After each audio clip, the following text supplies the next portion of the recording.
été chez les jeunes, mais les taux les plus importants se trouvent chez les hommes âgés. Il y a 10 à 20 fois plus de personnes qui tentent de se suicider. 40% d'ETS ne passent pas à l'hôpital.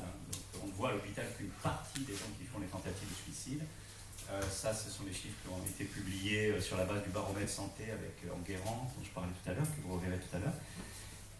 Dans les 12 mois qui suivent une tentative de suicide, il y a un peu plus de 15% de gens qui font une réitération, comme on dit, le récidive, quoi, suicidaire, et entre 1,5 et 2% qui se suicident. Donc évidemment, c'est un facteur de risque très très important, mais la plupart ne réitèrent pas, et la plupart ne mourront pas de suicide, quand même. Donc c'est une complexité des chiffres de suicide.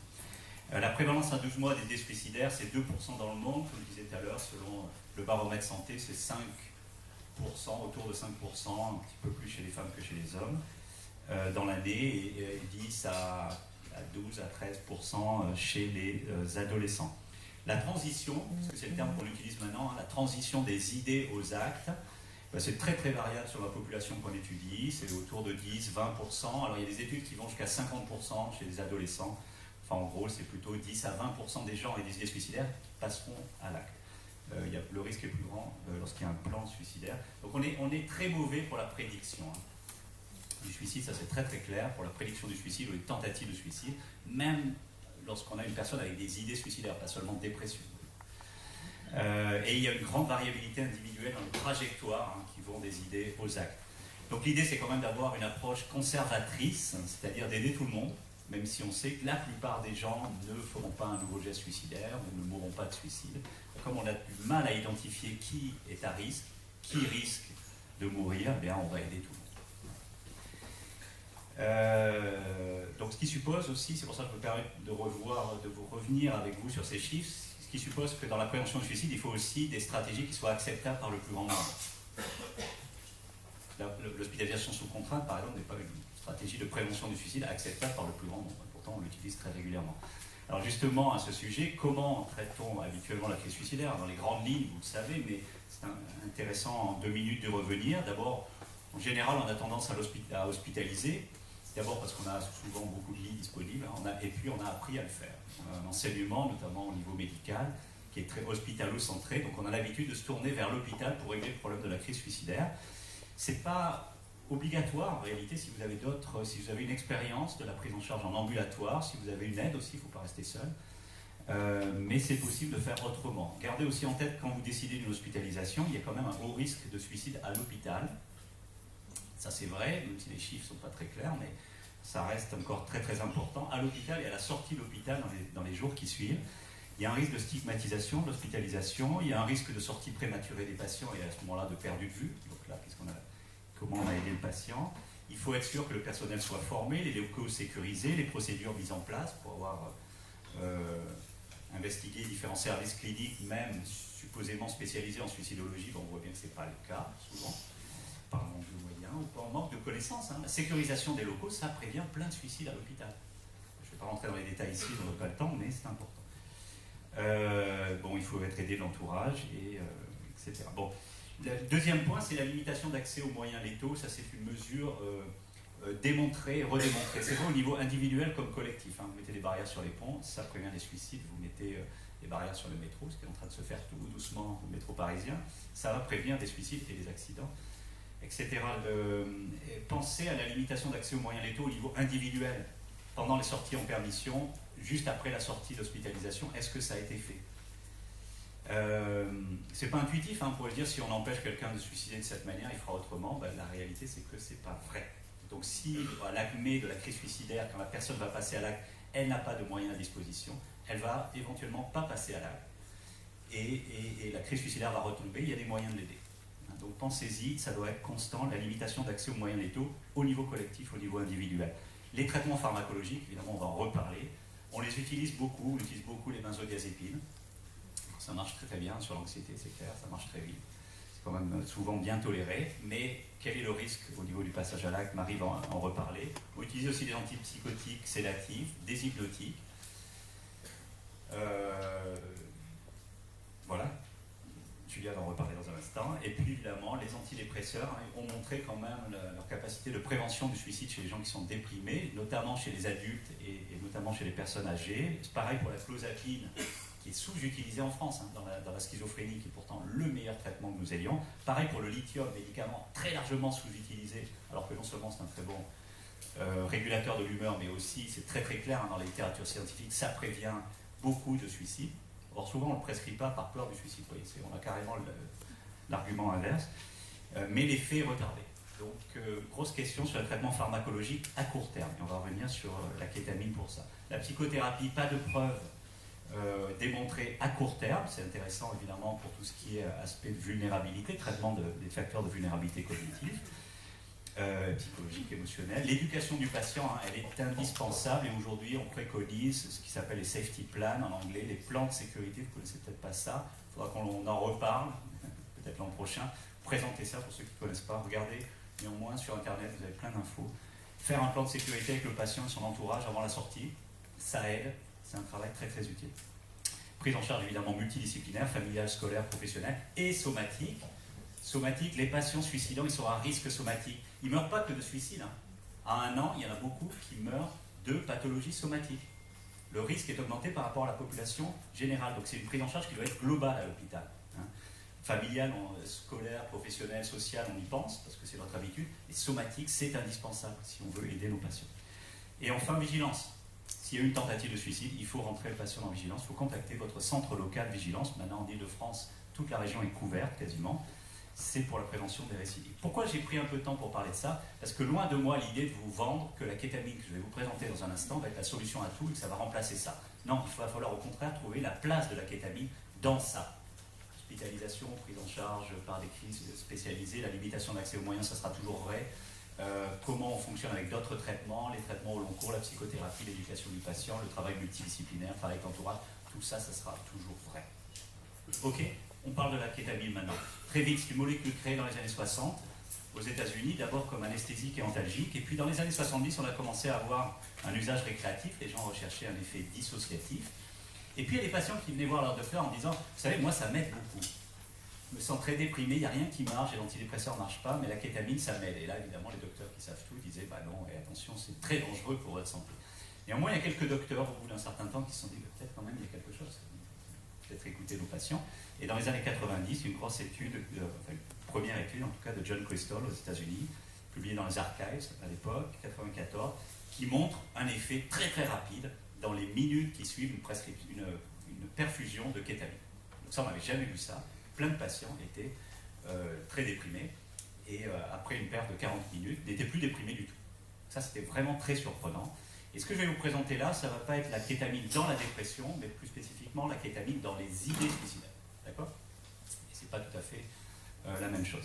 Alors très très rapidement, pour vous rappeler que la kétamine, pour vous apprendre que la kétamine a un mécanisme extrêmement complexe, c'est notamment un antagoniste des récepteurs glutamatergiques NMDA. Alors vous allez me dire pourquoi, si on antagonise un récepteur, on a un effet pro-glutamatergique, mais en fait, ces récepteurs sont sur les interneurones GABA, qui sont des freins. Donc en fait, ça freine le frein, si vous voulez. Donc ça lève le frein et ça permet ça facilite la transmission glutamatergique. Ceci dit, ce n'est pas que glutamatergique. Il y a des effets aussi sur la sérotonine, la dopamine, la noradrénaline. Donc c'est une molécule qui n'est pas pure du tout. Et on sait bien, on a l'expérience maintenant que les psychotropes, ceux qui marchent le plus, ce sont les plus sales. D'accord, la pureté n'est pas très recommandée en psychiatrie, il vaut mieux viser large. C'est le cas de la kétamine.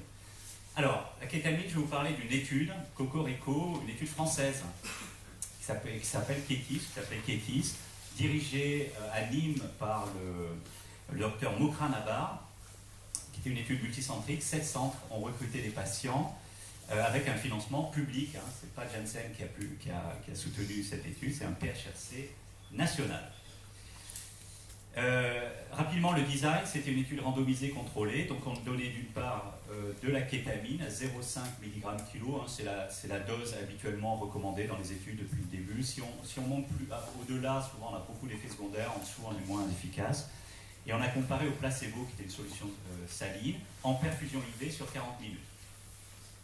Et le design un peu particulier de cette étude, c'était de faire 2 perfusions à 24 heures de différence. mais moi je ne pense pas que ça apporte quelque chose d'avoir deux perfusions, et les autres études ont surtout été avec une seule perfusion. Le suivi a duré 6 semaines. Le critère principal de jugement, c'était la rémission des idées suicidaires. Donc on n'a pas regardé s'il y avait moins d'idées suicidaires, parce que moins, ok, c'est bien, mais si les gens restent suicidaires, ils restent à risque de passage à l'acte. Donc ce qu'on voulait, c'était voir le nombre de gens qui n'avaient plus du tout d'idées suicidaires, qui étaient totalement en rémission à J3.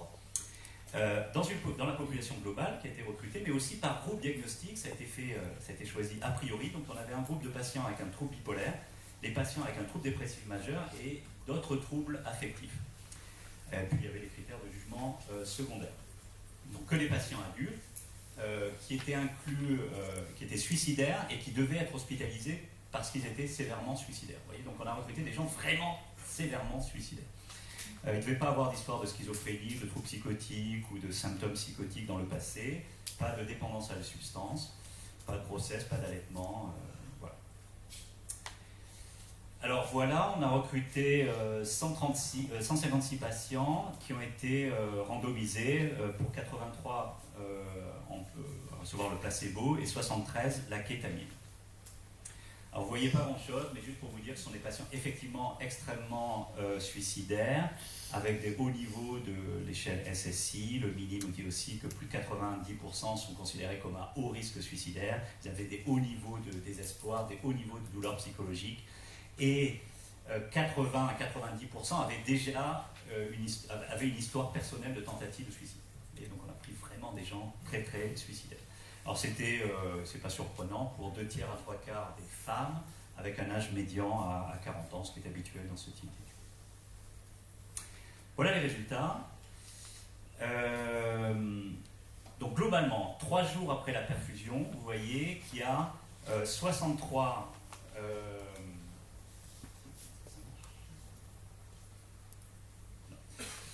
Alors vous voyez en vert, donc le groupe expérimental, et en rouge le groupe placebo. Donc globalement, 63% de rémission chez les gens qui ont reçu la kétamine versus un peu moins de 32%. D'accord, donc un gros effet, une grosse différence. Alors qu'ils sont tous hospitalisés, qu'ils reçoivent par ailleurs d'autres types de traitements. J'ai oublié de le dire, mais c'était la kétamine en plus du traitement habituel. Ceci dit, l'effet est très différent selon le groupe diagnostique. Donc vous voyez un effet très très fort chez les patients qui souffrent de troubles bipolaires, où là la rémission atteint quasiment 85% versus 30% pour le placebo. Et l'effet n'est pas significatif dans le trouble dépressif majeur. Vous voyez, alors c'est supérieur, mais ce n'est pas significatif statistiquement. 42% versus 36%. Et dans les autres troubles affectifs, vous avez un effet qui n'est pas significatif, mais qui n'est pas loin de l'être, avec 62% de rémission. À 6 semaines, il n'y a plus de différence entre le groupe kétamine et le groupe placebo. Et la raison à cela, c'est pas que les gens ont rechuté, c'est que le groupe placebo s'est tout simplement amélioré. C'est-à-dire au bout de 6 semaines, avec tous les autres soins, évidemment, c'est un groupe qui s'est amélioré. Donc l'effet initial qu'on voit va persister. Je vais vous montrer sur un graphique, ça va être beaucoup plus clair. Voilà l'effet à J3. Vous voyez un effet très très rapide. 40% après la première perfusion sont déjà en rémission. Donc à 40 minutes, ils sont en rémission d'idées suicidaires. Patient super suicidaire, entré en hospitalisation pour ça. Alors mettez une perf, 40% va être en rémission totale.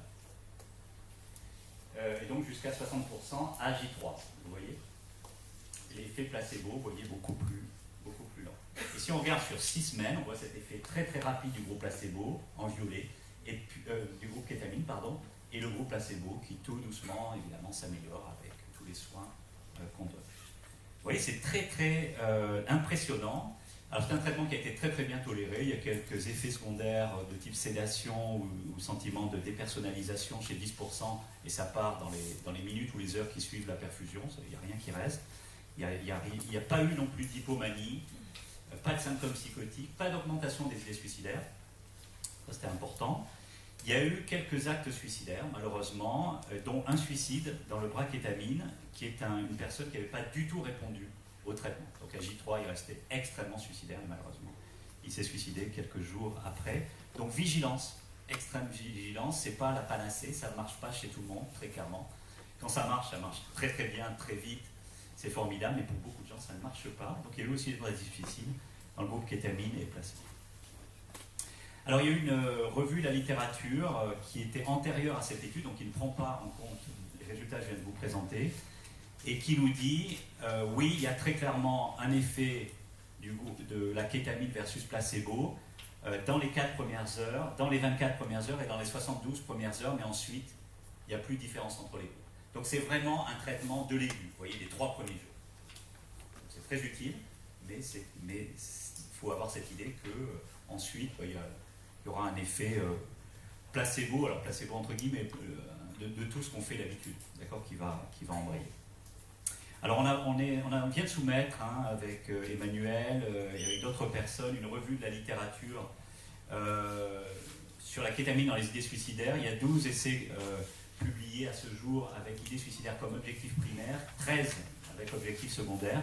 Il y a très clairement une balance bénéfice-risque qui est très positive à 72 heures pour la kétamine en IV. Alors c'est la kétamine racémique, j'en ai pas dit, je l'ai pas dit, mais la kétamine, vous savez, il y a une forme R et S. Celle que vous mettez en perf, c'est celle avec R et S.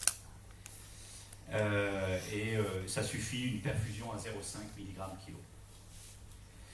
Au-delà de 72 heures, le groupe kétamine n'est pas différent du groupe contrôle, quel que soit le contrôle que vous utilisez, essentiellement en raison d'une amélioration du groupe contrôle. Il n'y a pas de bénéfice de la S-kétamine intranasale.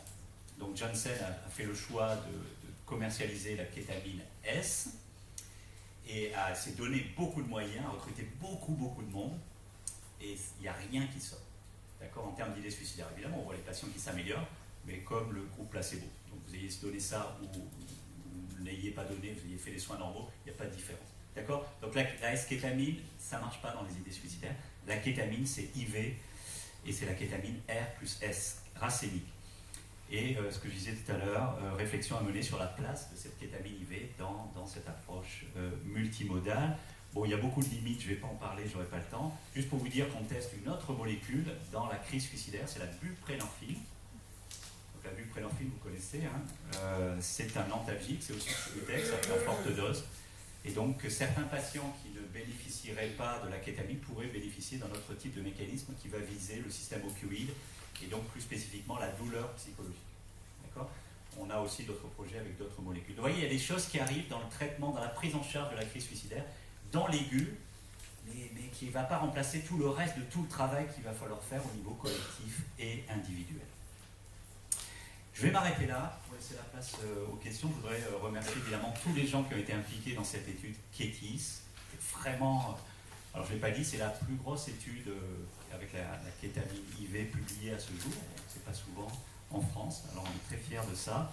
Et on va attendre les résultats de buprenorphine qu'on recrute à Nîmes et également à Bicêtre et dans d'autres centres en France. Voilà, merci de votre attention.